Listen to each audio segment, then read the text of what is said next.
Petugas gabungan dari Dishub Kota Malang, TNI, Polri melakukan razia angkutan barang dan penggunaan masker terhadap pengendara kendaraan bermotor di Kota Malang. Dalam razia tersebut, puluhan kendaraan berhasil ditilang dan petugas menghukum para pengendara yang kedapatan tidak menggunakan masker dengan hukuman push-up dan menyanyi.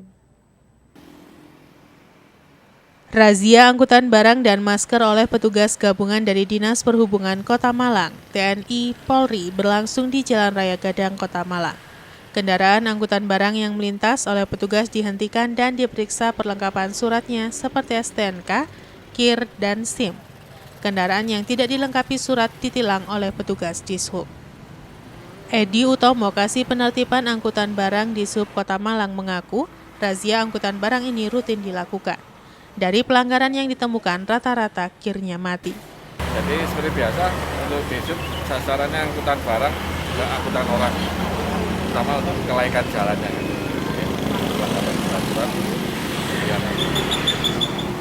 Ini operasinya rutin lah ya, 1 bulan 6 kali. Kebetulan saat ini dengan gabung Polsek Sukun, mungkin besok dengan Poljen, jadwalnya Sukun 3 kali. Ya. Untuk pelanggaran yang paling banyak itu apa itu Pak dari pengendara? Banyak buku ujinya yang mati.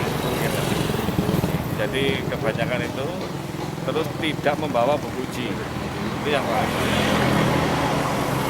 Pak, untuk kali ini berapa banyak Pak kendaraan yang ditilang? Kira-kira itu 21 ya.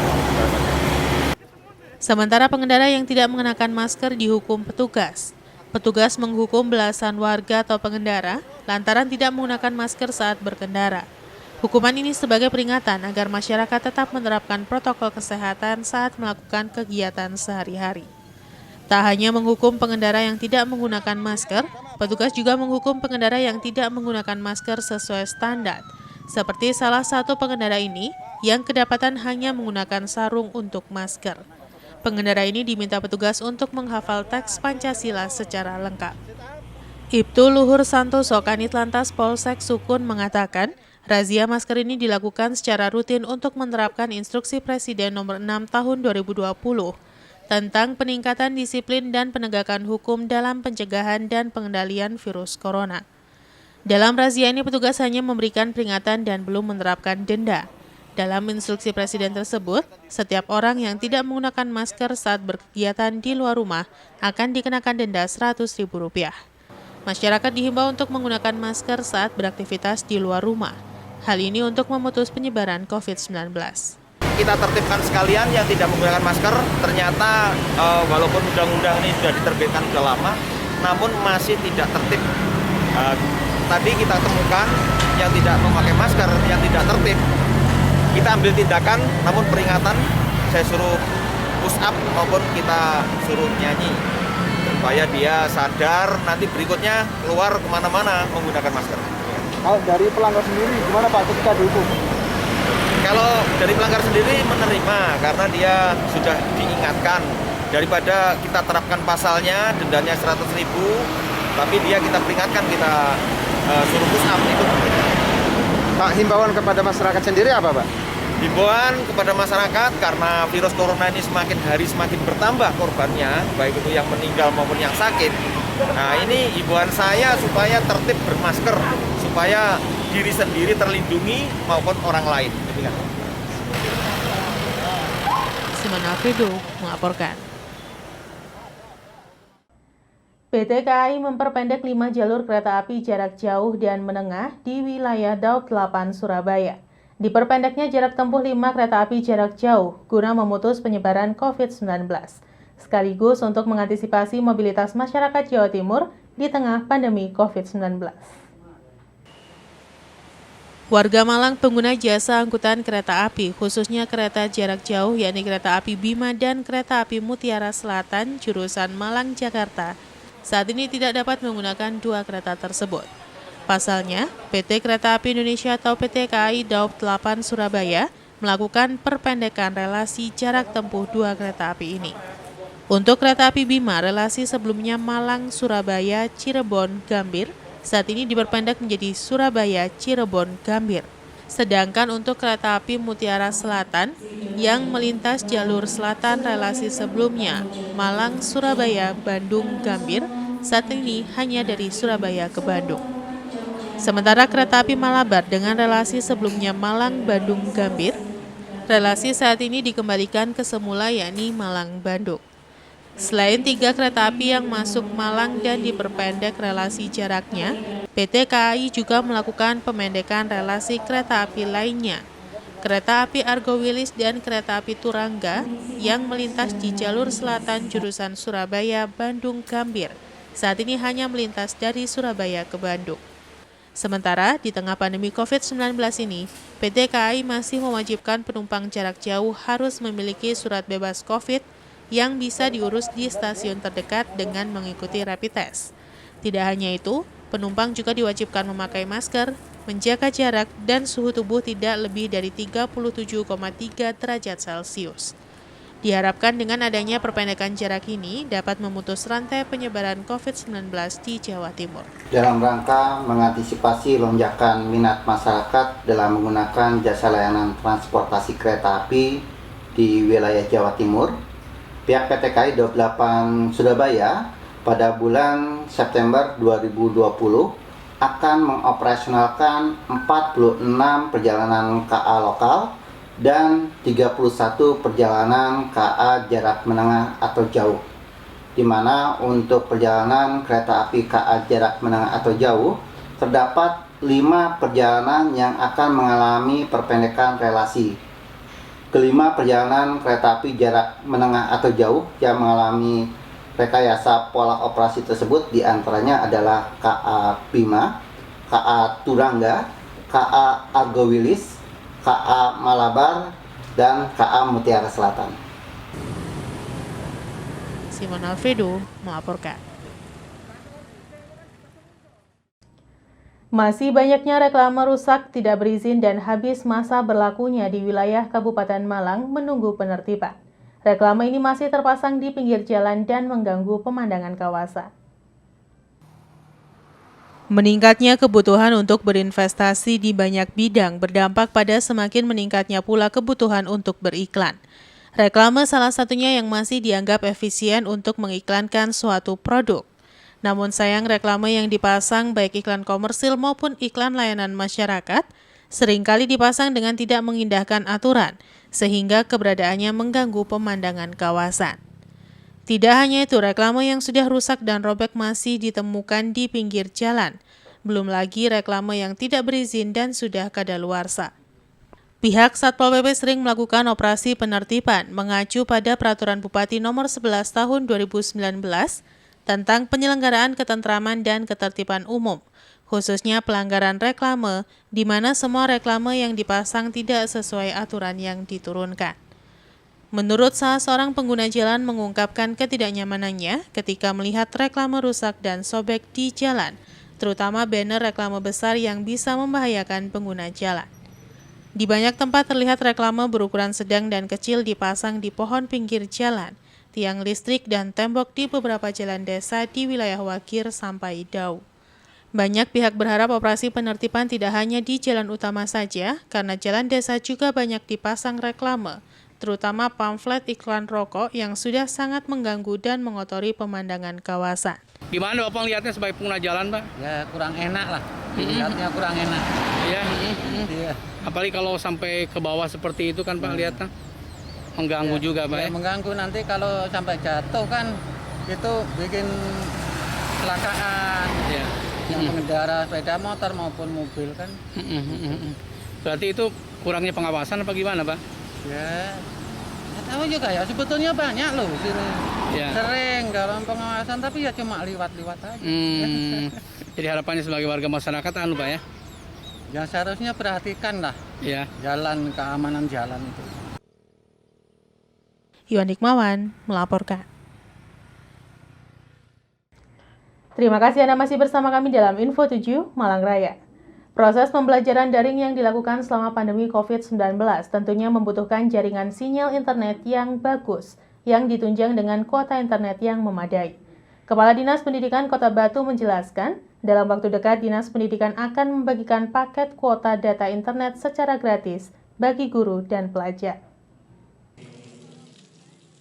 Sebanyak 64.000 pelajar dari jenjang sekolah dasar atau SD hingga SMA di Kota Batu kini patut bergembira. Pasalnya mereka akan mendapatkan kuota internet 35 GB per bulan secara gratis.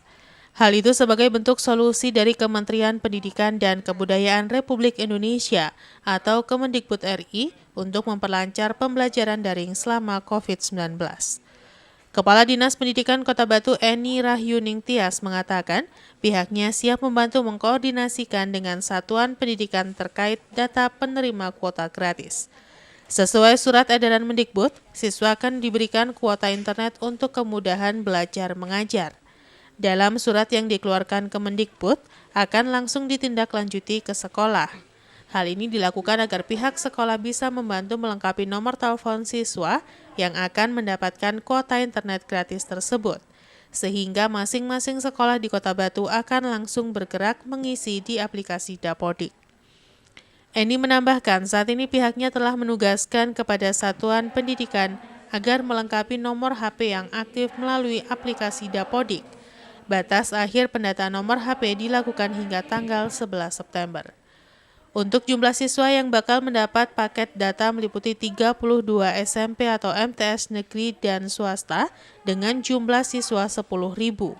Untuk 93 SD jumlah siswa sekitar 18.000 dan SMA SMK sekitar 36.000 siswa. Total, ada 64.000 siswa yang akan mendapat kuota internet 35 GB per bulan secara gratis. Tak hanya siswa, para guru atau tenaga pengajar juga akan mendapat paket internet sesuai surat edaran Mendikbud. Seperti diketahui, Kemendikbud RI menganggarkan 9 triliun rupiah untuk menyalurkan bantuan kuota internet. Mendikbud Nadiem Makarim mengatakan subsidi kuota internet akan diserahkan selama 3-4 bulan ke depan. Langkah ini diambil untuk mendukung proses sekolah daring selama pandemi demi kemudahan belajar mengajar. Menugaskan kepada seluruh kepala satuan pendidikan di sekolah maksudnya agar melengkapi nomor handphone untuk peserta didik yang aktif melalui aplikasi Dapodik. Sekali lagi, melalui aplikasi Dapodik. Terus yang kedua, pengisian data pada poin itu tadi harus dilakukan sebelum tanggal 31 Agustus. Nah, oleh karena itu, dimohon saudara dapat mengawal pengisian. Nah, ini sudah. Terus, surat ini langsung kita tindak lanjuti surat ke sekolah. Kepada Ketua K3S, saya menuntut dan kepada MI Sekota Batu. Menindaklanjuti itu tadi, diminta bantuan langsung kepada kepala sekolah untuk menginformasikan kepada kepala sekolah di wilayah kerjanya agar melengkapi nomor handphone untuk peserta didik yang aktif melalui aplikasi Dapodik.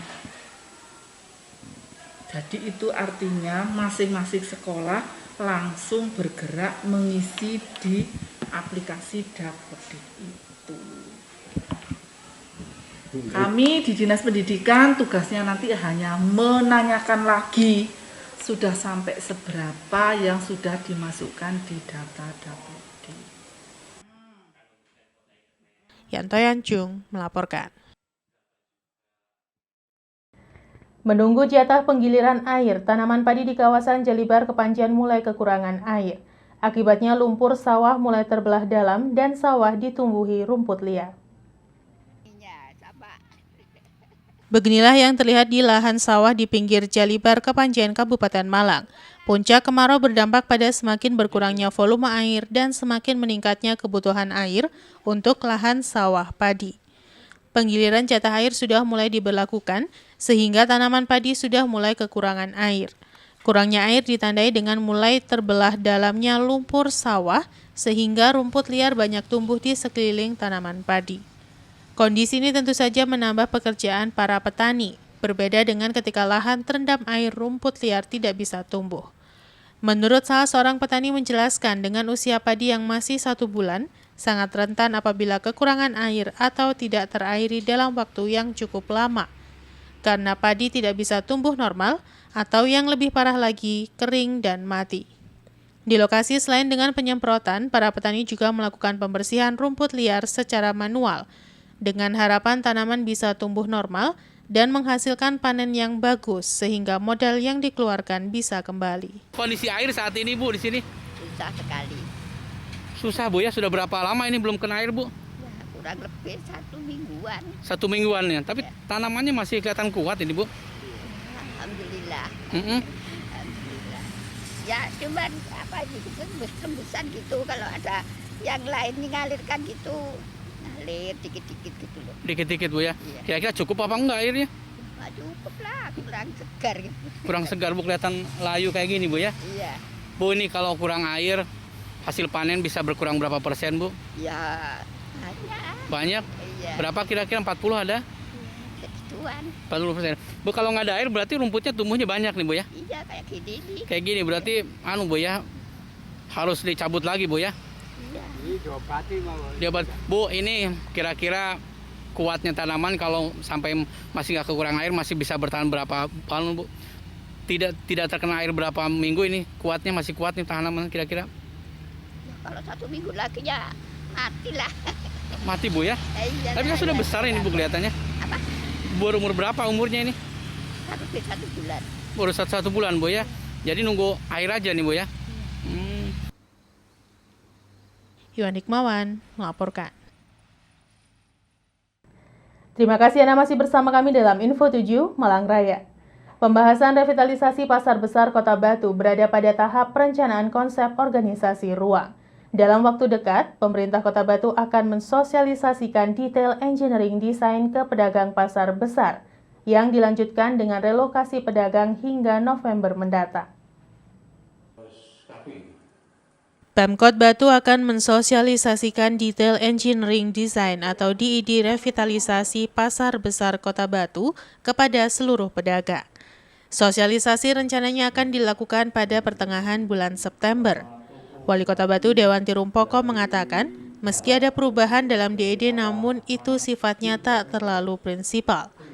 Perubahan itu dilakukan untuk menyesuaikan bangunan dengan kontur tanah yang condong miring ke sisi timur, di mana pada sisi timur memiliki permukaan yang lebih rendah dibandingkan sisi barat. Dewanti menambahkan para pedagang sudah sepakat dan tak ada lagi pertentangan antara pedagang dan Pemkot Batu terkait kerangka pembangunan revitalisasi pasar dalam DED tersebut. Pasar Besar Kota Batu akan dibangun setinggi 3 lantai dan akan dilengkapi dengan coworking space di lantai 3. Untuk mempercepat proses revitalisasi pasar, pihak Pemkot Batu berupaya sesegera mungkin seluruh pedagang bisa direlokasi, paling tidak di bulan November pedagang menempati tempat relokasi, sehingga pada 2021 Pasar Besar Batu segera bisa dibangun. Pembangunan menggunakan anggaran dari pemerintah pusat senilai 200 miliar rupiah. Insya Allah pertengahan bulan kita akan mensosialisasikan ke pedagang pasar dan masyarakat. Sejauh ini pedagang pasar gimana, Bu? Alhamdulillah, menurut laporan dari Pak Eko, Bu Suliana, semua sudah mulai memahami, walaupun ada syarat-syarat yang harus pemerintah kota penuhi, antara lain sosialisasi DED itu. Insya Allah dalam waktu dekat, ya 2 mingguan lagi lah ya. Apa ada perubahan dari DED yang dipaparkan sebelumnya? Ada, tapi itu kecil-kecil aja, nggak prinsip. Bangunannya, jadi bentuk bangunannya itu kan sudah existing tanah itu. Jadi kita yang menjadi masalah kan kontur ya. Jadi dari titik terendah sampai yang tertinggi itu kan 17 meter. Nah itu tidak kita rubah banyak, tetapi kita ikuti tanah itu kemudian jadi bersap-sap gitu. Jadi mungkin tingkat 1 di sini jadi tingkat dasar di sebelah sana gitu, ngerti ya? Karena ini tanahnya konturnya begitu. Nah, ya Sehingga situasi itulah yang harus dibangun. Jadi nggak bisa losut, itu nggak bisa. Tetapi situasi, kondisi, struktur tanah yang begitu yang kemudian itu harus dimanfaatkan sebaik mungkin untuk dijadikan ruang-ruang lapak-lapaknya pedagang nanti, baik kios maupun los gitu. Tapi kalau sudah lantai 2 pun nanti akan konturnya gitu ya, tetap yang sebelah mana ini? Sebelah Yang di Apel itu timur. ya, sebelah timur nanti lebih rendah, jadi bisa tingkat 2-nya sini, tingkat 3-nya sini, mungkin Sama tingkat dengan 1-nya yang paling yang ujung paling sana. Depannya Iya, Pasar gitu. Sayur. Kalau untuk relokasinya apa nih Bu? Relokasinya mungkin harusnya jadwalnya itu November ya. November. Paling telat itu November. Karena Desember itu sudah harus rata. Pagi. Pagi. Nah, itu nanti kalau umpamanya pasar ini cukup untuk semua pedagang, dia akan dibuatkan los. Rencananya gitu. Jadi los sehingga tidak ada PKL lagi di situ. Tetapi kalau tidak cukup, ya nanti kita akan cari jalan keluar yang lain. Yanto Yancung melaporkan.